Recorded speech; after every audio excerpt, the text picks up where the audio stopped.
ओम शांति। आज की कहानी फरिश्ते का इशारा। फरिश्ता भव।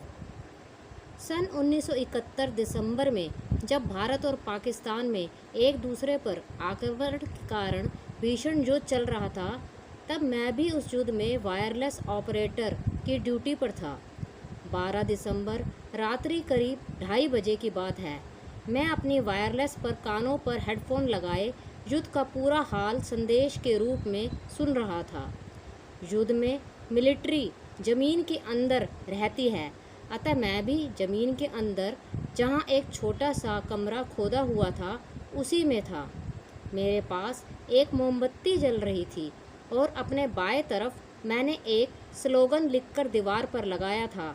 स्लोगन था, मीठे बच्चे सदा फरिश्ता समान प्रकाशवान रहो तो आप सदा सेफ रहोगे। ये स्लोगन मुझे बहुत ही आकर्षित करता था। अचानक वायरलेस से आवाज़ आने लगी, आप दुश्मन के घेराव में आ चुके हैं और खतरे में है। ये संदेश सुनकर तो आप भी सोच सकते हैं कि मीठे बाप दादा की याद कितनी बढ़ गई होगी। खैर, मुझे शरीर छोड़ने का डर नहीं था, परंतु भगवान से मैंने अंदर ही अंदर उल्हाना देना शुरू किया कि बाबा, आपने सतयुगी दुनिया का संदेश तो दिया है, परंतु सतयुगी प्रारब्ध बनाने का समय भी आपको देना है।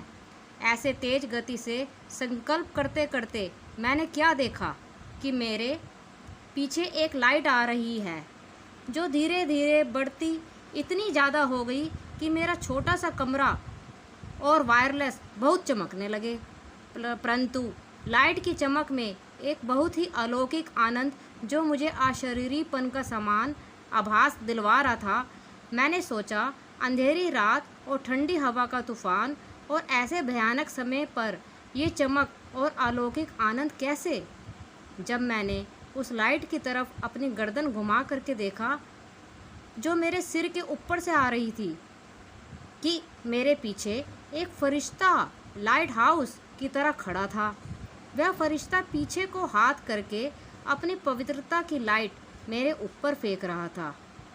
मेरा ध्यान उस फरिश्ते के मस्तक पर गया तो देखा, फरिश्ते के मस्तक पर एक सुंदर सूर्य चमक रहा था। फरिश्ते से आवाज़ आई, बच्चे, मैं आपके पीछे हूँ। इन शब्दों के साथ वह अदृश्य हो गया। मुझे इन शब्दों ने एकदम निश्चिंत कर दिया कि विश्व का अनादि और आदि पिता दोनों मेरे पीछे है। मैं पूर्ण बचाव में रहूँगा। सो ऐसा ही हुआ।